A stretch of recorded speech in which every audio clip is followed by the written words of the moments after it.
नमस्कार। पातंजल योग सूत्र की चर्चा की श्रृंखला में आप सभी सुधी श्रोताओं का, दर्शकों का एक बार फिर से हार्दिक स्वागत, अभिनंदन।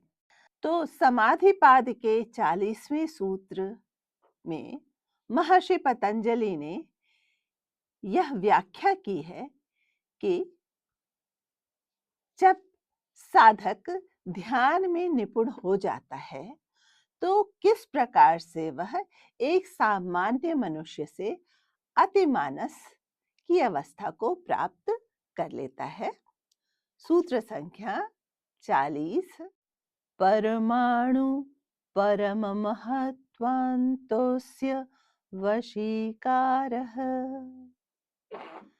जब साधक ध्यान में निपुण हो जाता है, दक्ष हो जाता है, तो उसे अणु, सूक्ष्मतम कण से लेकर अनंत विस्तार तक विचरण करने की क्षमता मिल जाती है। वह अपने अंतरतम जो चित्त है, आत्मा है, वहां से लेकर क्षितिज के अनंत विस्तार तक की बातों को समझ लेता है, जान लेता है।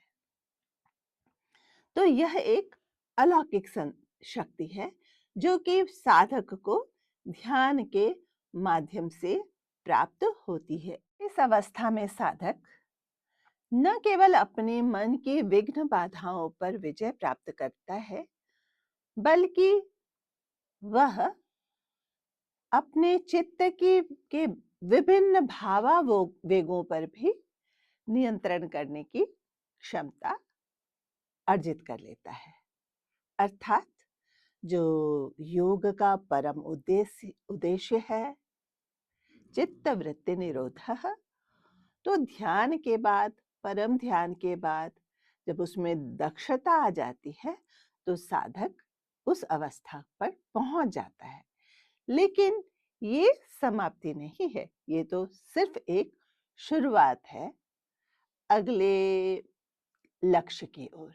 इस समाधिपाद का 41वां सूत्र, क्षीणवृत्तेरभिजातस्यैव मणिर्गृहीत्री ग्रहणग्राह्येषु तत्स्थ तदजनता समापत्तिः। इसका अर्थ है, इस सूत्र में जो समापत्ति शब्द है उसका अर्थ है पूर्णता तक पहुंच जाना, यानी कि दृष्टा को समझ लेना। और यहाँ एक बात और मैं आपको बता दूं कि महर्षि पतंजलि ने जो व्याख्या की है उसके अनुसार हम देखते हैं कि योग, समाधि और समापत्ति लगभग एक जैसे शब्द है, एक जैसी ही उनकी व्याख्या करते हैं महर्षि। तो जब ध्यान में निपुण हो जाता है साधक, तो उससे ये अनुभव होने लग जाता है कि जो ग्रहित्री है, जो ग्रहण करने वाला है, और जो ग्रहण है, जो ग्रहण करने का यंत्र है, और ग्राह्य जिसे हमें प्राप्त करना है, ये तीनों अलग नहीं है, यही आत्मा है। तीनों, पहले तो जब हमारा मस्तिष्क अंधकार में डूबा रहता है, हमारा चित्त चंचल रहता है, उस पर अनेक प्रकार के दाग धब्बे रहते हैं, तो वो ग्रहित्री, ग्रहण और ग्राह्य को अलग अलग समझता है। लेकिन ध्यान के बाद जब सारे अंधकार दूर होने लग जाते हैं तो साधक को ये समझ आ जाती है कि ये तो दृष्टा ही है, जिसे वो अलग अलग समझ रहा था, वो कोई अलग अलग बिंदु नहीं है। शुद्ध तथा पारदर्शी स्फटिक मणि की तरह वह निष्कलंक पारदर्शी रोशनी को, प्रकाश को प्रतिभासित करता है।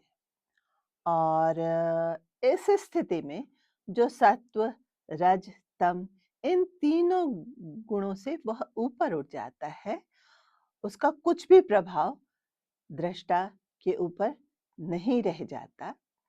और इस अवस्था में जो साधक है वो अपने आत्मा का दर्शन करने में समर्थ होता है।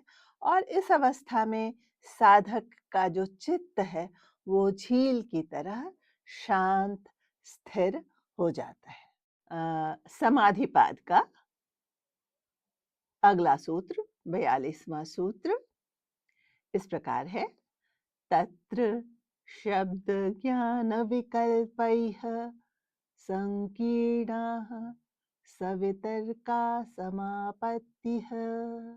तो जो पिछले सूत्र के माध्यम से हमने जाना, ग्रहित्री, ग्रहण और ग्राह्य जब एकाकार हो जाते हैं तो इस स्थिति में साधक जो है वो शब्द, अर्थ, विषय, ज्ञान इसको ये सब समाप्त हो जाते, स्थिर हो जाते हैं। और इस स्थिति में साधक के चित्त में एक नया ज्ञान उत्पन्न होता है। और यह ज्ञान जो है ये अनूठा ज्ञान है। इस ज्ञान का अनुभव सिर्फ वो साधक ही कर सकता है जिसने साधना के माध्यम से, अष्टांग योग की तपस्या के माध्यम से इस स्तर को प्राप्त किया है। और इसी अवस्था को सवितर्क समापत्ति कहते हैं। तो एक ये बहुत बड़ा कह लेंगे उपलब्धि है, बहुत बड़ा अचीवमेंट है साधक का। यहाँ तक पहुंचना बहुत अत्यंत कठिन है, लेकिन फिर वही जो श्री कृष्ण ने कहा कि कठिन तो है किंतु असंभव नहीं। और महर्षि पतंजलि ने जो टूल दिया हमें, हमने पिछले सूत्रों के माध्यम से देखा कि उसमें एक सामान्य मनुष्य से लेकर एक अति मानस जो व्यक्तित्व है, सबके लिए रास्ते बताए गए हैं। तो यहाँ तक पहुँचना सबके लिए संभव है। इस बात का विश्वास रखते हुए हम सभी को इस साधना तक पहुँचने का प्रयास करना चाहिए, क्योंकि मानव जीवन जो है वो उसका कुछ और ही उद्देश्य था। अगर हम सांसारिक वस्तुओं में, विषय वस्तुओं में 5 जो हमारी ज्ञानेंद्रियां हैं, 5 कर्मेंद्रियां हैं, हमारा जो मन है, इसमें अगर उलझे रह जाएं तो ऐसा तो पशु भी करते हैं। तो हम में और पशु में कोई अंतर नहीं रह जाएगा। तो जब ईश्वर ने ये जन्म दिया है, हम सभी को पता है आज तक पृथ्वी के अलावा और किसी भी प्लैनेट पे जीवन का प्रमाण नहीं मिला है। और उस जीवन में भी मनुष्य जीवन अन्यतम है। ये बुद्धि, ये विवेक, ये विचार, ये तो सिर्फ मनुष्य को ईश्वर ने दिया है। तो हम सबको अपने जीवन का उद्देश्य समझते हुए इस जीवन को परम लक्ष्य तक पहुंचाना चाहिए। और अगर आपको योग सूत्र पर ये चर्चा